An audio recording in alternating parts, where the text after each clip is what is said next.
We have some breaking news to tell you about. Chicago police are responding to the charges against Empire actor Jussie Smollett being dropped by in that period of time. Attorney. So grand jury Mayor actually Rahm Emanuel of Chicago is speaking right now. Let's take a listen. I think on two things I'd like to say, or three things I'd like to say. One, on financial costs, this $10,000 doesn't even come close to what the city spent in resources to actually look over the camera, gather all the data, gather all the information that actually brought the indictment by the grand jury on many, multiple different charges. Second is what I would call the ethical costs. And the ethical costs is you have, as a person who was in the House of Representatives when we tried to pass the Shepard legislation that dealt with hate crimes, putting them on the books, that President Obama then signed into law, to then use those very laws and the principles and values behind the Matthew Shepard hate crimes legislation to self-promote your career is a cost that comes to all the individuals, gay men and women, who will come forward and one day say they were a victim of a hate crime, who now will be doubted. People of faith, Muslim or any other religious faith, who will be a victim of hate crimes. People that of all walks of life and backgrounds, race, ethnicity, sexual orientation. Now this casts a shadow of whether they're telling the truth, and he did this all in the name of self-promotion. And he used the laws of the hate crime legislation that all of us collectively over years have put on the books to stand up to be the values that embody what we believe in. This is a whitewash of justice. A grand jury could not have been clearer. To then say not only is the cost, the $10,000 doesn't come cost financially, but all the other repercussions of this decision it made, to me, where is the accountability in the system?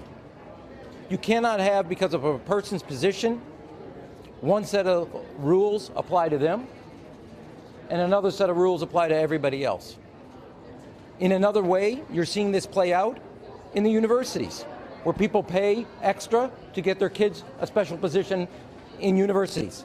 Now you have a person, because of their position and background, who's getting treated in a way that nobody else would ever, don't get near, I'm doing near my sermon here, that would ever get close to this type of treatment.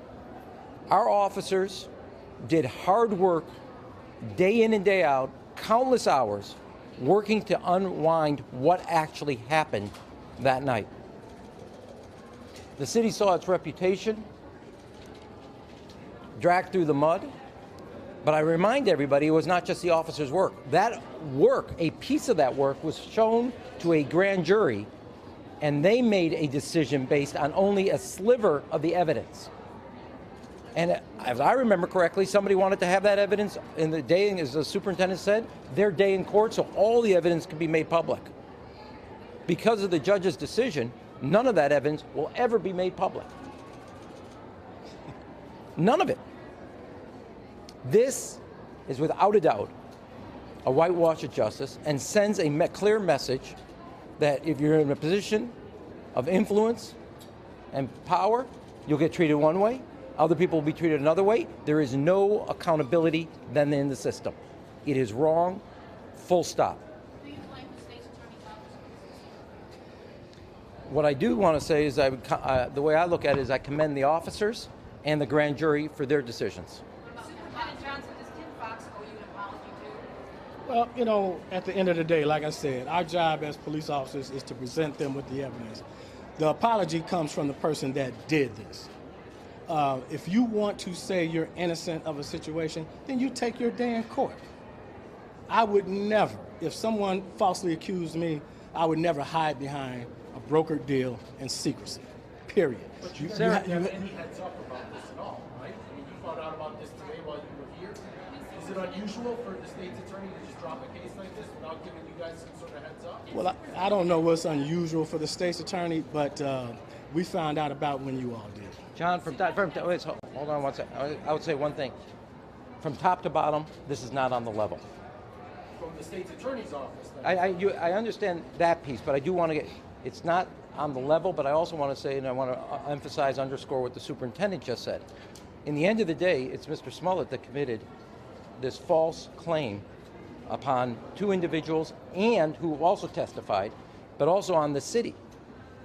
One action, yes, you're looking at the state's attorney. It is not on the level from beginning to end, and there needs to be a level of accountability throughout the system, and this sends an unambiguous message that there is no accountability, and that is wrong. Are those other ones that attacked